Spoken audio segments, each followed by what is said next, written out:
Welcome back to English Podcast for You, your cozy little corner of the internet where we learn natural English through real, everyday conversations.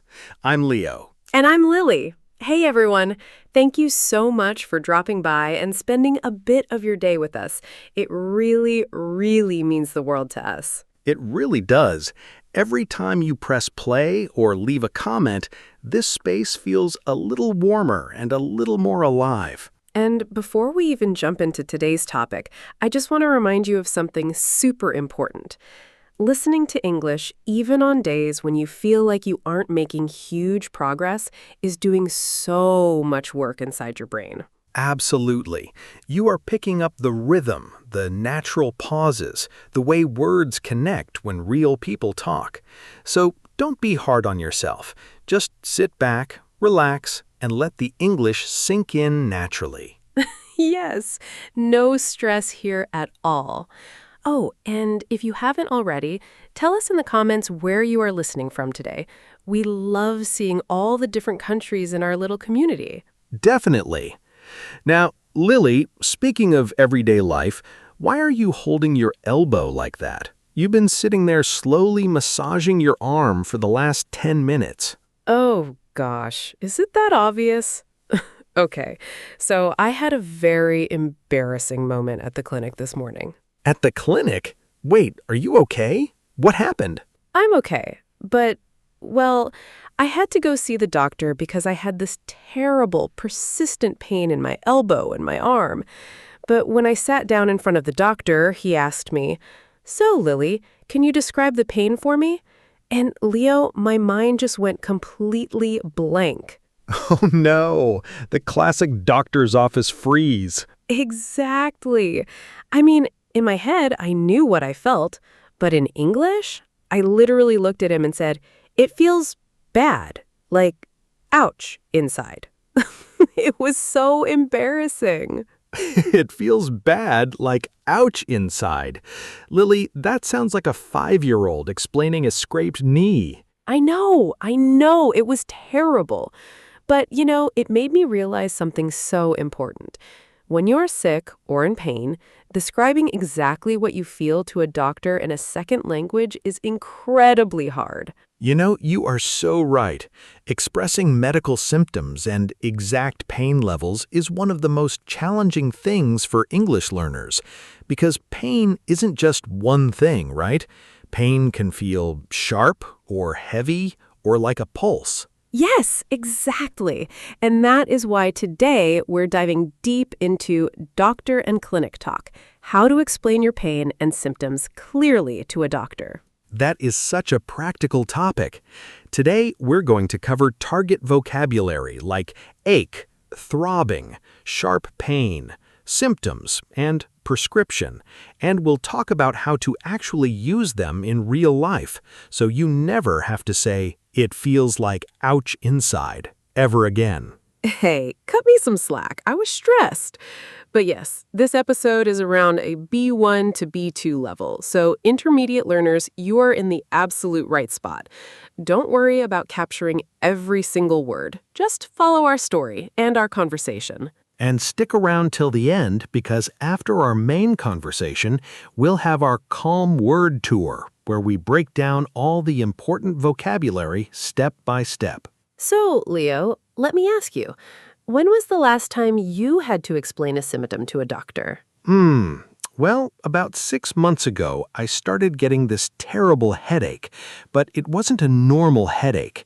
It wasn't just a general dull ache. Oh, what did it feel like? It was throbbing, like a drum beating inside my head. Boom, boom, boom, right behind my left eye.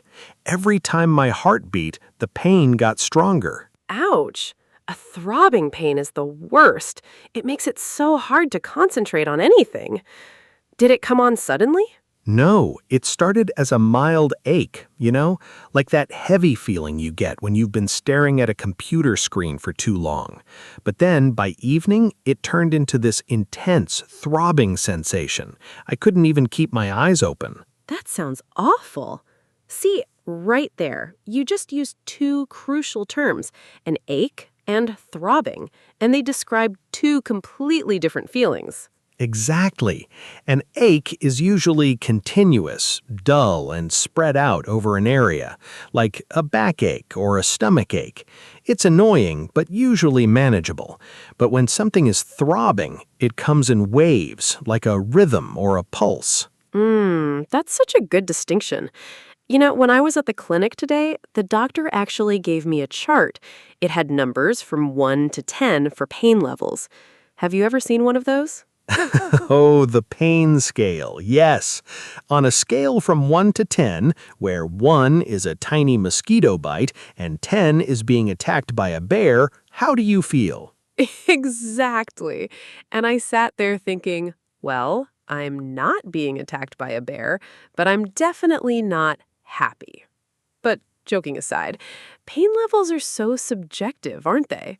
What feels like a 5 to me might feel like an 8 to someone else. Very true. But describing the type of pain helps doctors much more than just giving a number. For example, if you feel a sharp pain, that tells the doctor something very specific. Right. A sharp pain is sudden, intense, and feels almost like a knife or a needle sticking into you, right? Yes, exactly. If you bend over to pick up a heavy box and suddenly zap, you feel a severe, sharp pain in your lower back, that's very different from a dull backache. Wow. Yeah.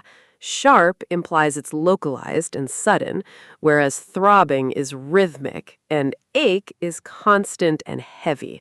Look at us go. We're practically doctors already. Please, nobody take medical advice from us.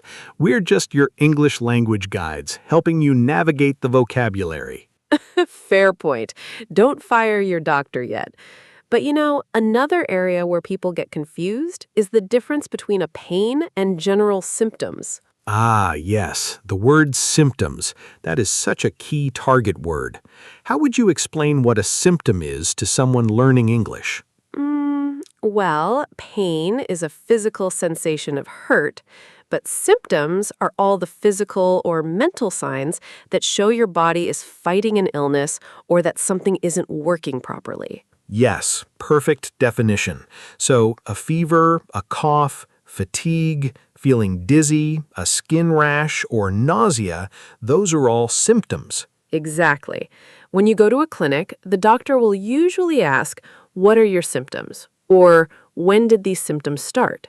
And being able to list them clearly helps them make a diagnosis. Right, like if you go in and say, I have a cough, a sore throat, and a fever, those three symptoms together usually point towards a cold or the flu. Or, in my case this morning, my symptoms were a swollen elbow, a dull ache, and extreme clumsiness. I don't think clumsiness is a medical symptom, Lily. That's just who you are. Hey, that was uncalled for.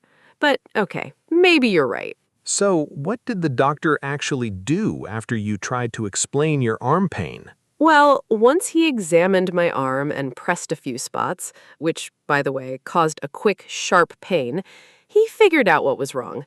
He said I had mild tendinitis from typing too much with bad ergonomics. Oh, wow. Computer work can really mess up your joints if you aren't careful. Did he give you a prescription? Yes, he did. He handed me a prescription for some anti-inflammatory medicine and told me to rest my arm for a few days. Now, let's pause on that word for a second. Prescription.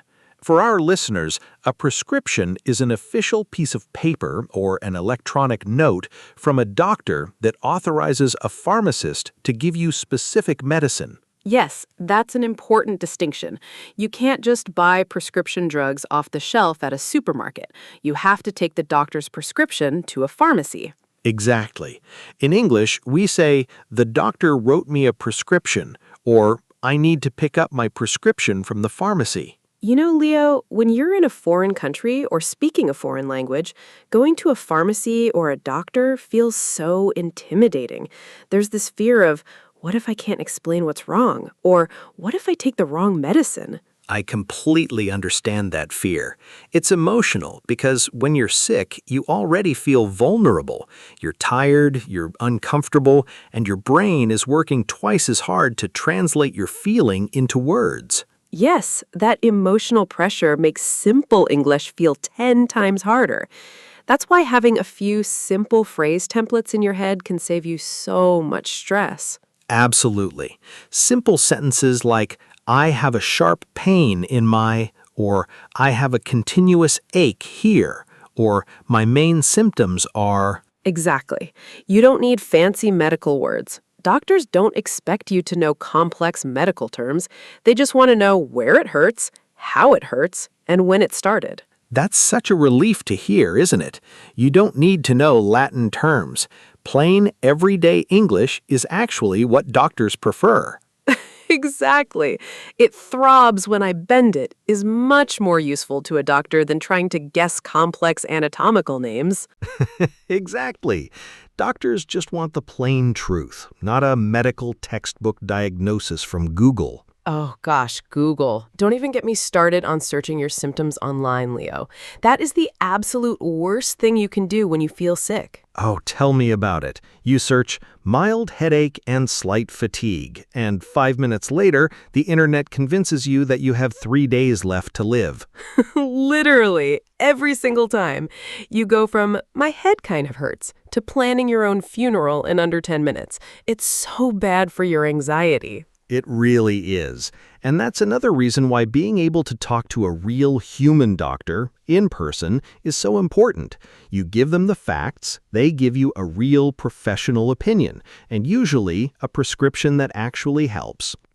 So true. But Leo, before we get to the prescription stage, there's that awkward middle part of the doctor's visit where they start asking you super detailed follow-up questions. Ah, yes, the famous, how long has this been going on question. Yes, exactly. And if you aren't prepared, you end up rambling. Like, well, it started on Tuesday, or wait, was it Monday? No, Monday I ate pizza, so maybe Tuesday night, but only after I woke up.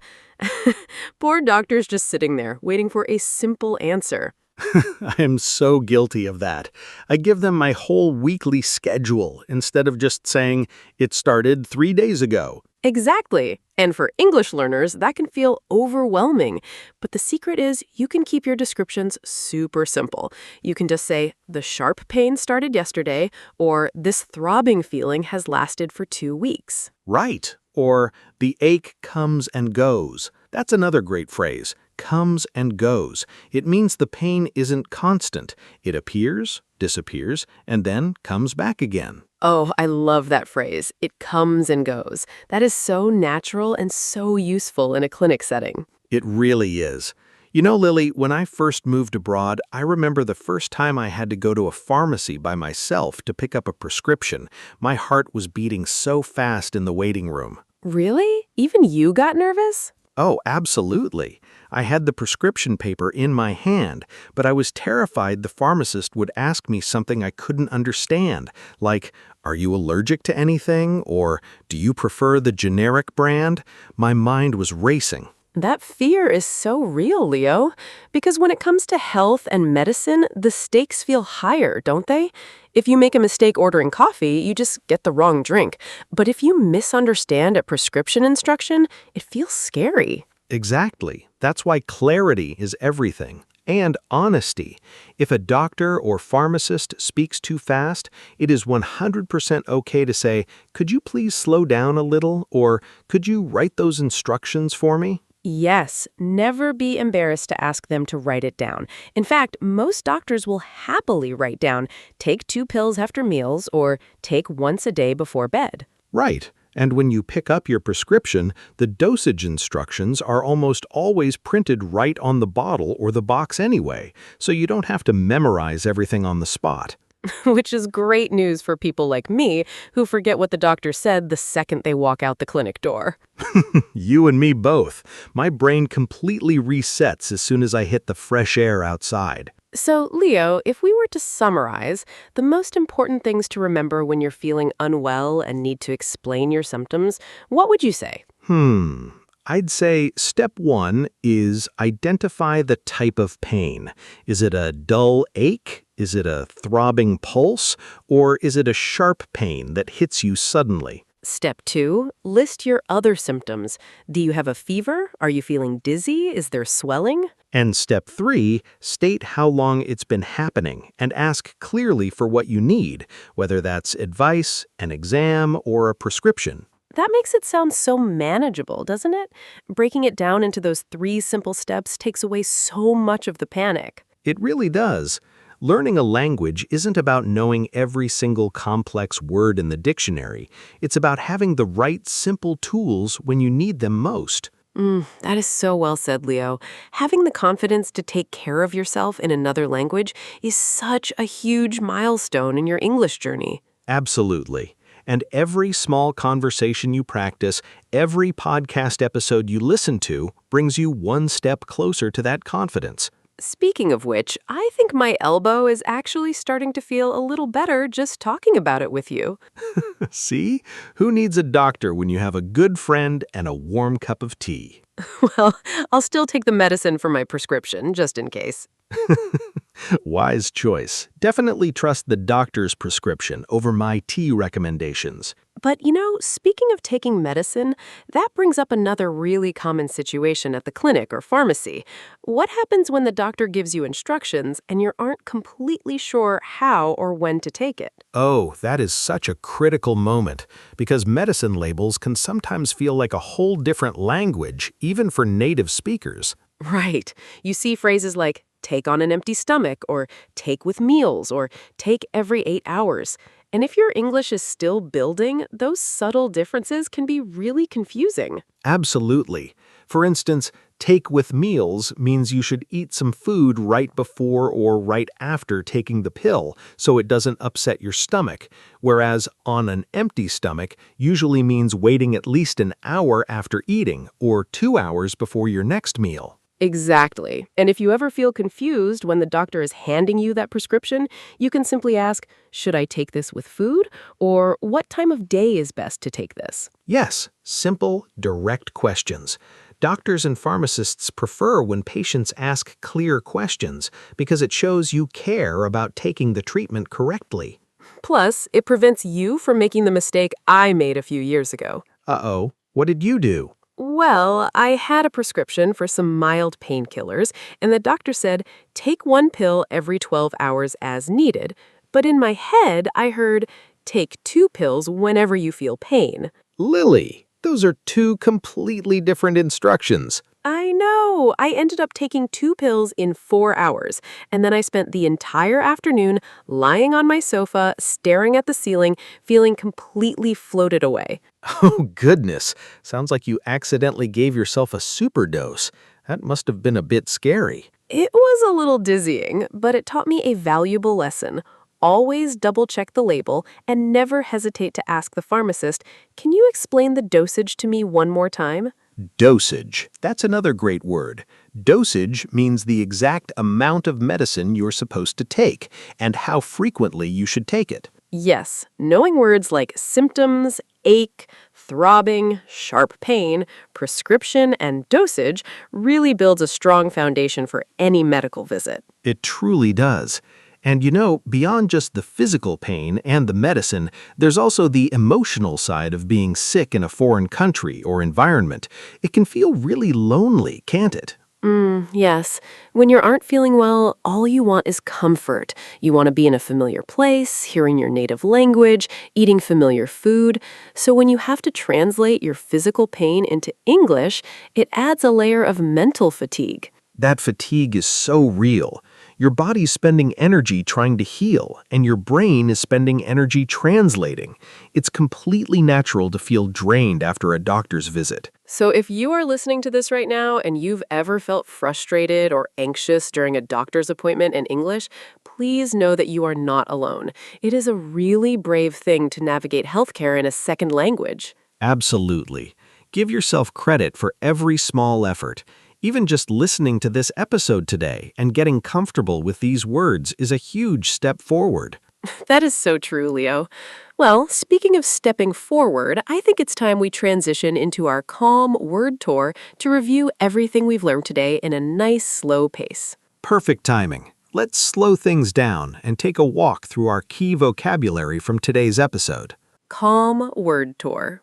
Welcome to our calm word tour. Let's relax, breathe, and review our 5 main target words from today's conversation. Word number 1, ache. An ache is a continuous, dull, and usually mild pain. It isn't sharp or sudden, but it stays with you for a while. For example, I have a dull ache in my lower back after sitting all day, or a stomach ache. Let's say it together. Ache. Word number 2, throbbing. Throbbing describes a pain that comes in rhythmic waves, like a heartbeat or a pulse. It feels like boom, boom, boom inside your head or body. For example, she had a throbbing headache right behind her eyes. Repeat after me.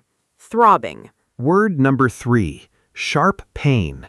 A sharp pain is sudden, intense, and feels like a point or an edge sticking into you. It usually makes you react quickly. For example, he felt a sharp pain in his knee when he tried to run. Let's repeat that. Sharp pain. Word number 4, symptoms. Symptoms are the physical or mental signs that show you might be sick or injured. Examples include a fever, a cough, fatigue, or swelling. For example, the doctor asked her to list all of her symptoms. Say it with us. Symptoms. And word number 5, prescription. A prescription is an official piece of authorization from a doctor letting a pharmacy give you specific medicine. For example, the doctor gave me a prescription for antibiotics. Let's say it together. Prescription. Those 5 words will give you so much clarity the next time you need to talk about your health. They really will. Practice using them in simple sentences. Write them down in your notebook, or share a sentence with us in the comments below. We always love reading your practice sentences. Yes, tell us, what is one word from today that you feel most confident using now? Thank you so much for spending this time with us on English Podcast for You. Take care of your health, take care of your heart, and keep listening. Take care, everyone, and we'll see you in the next episode. Bye. Bye-bye.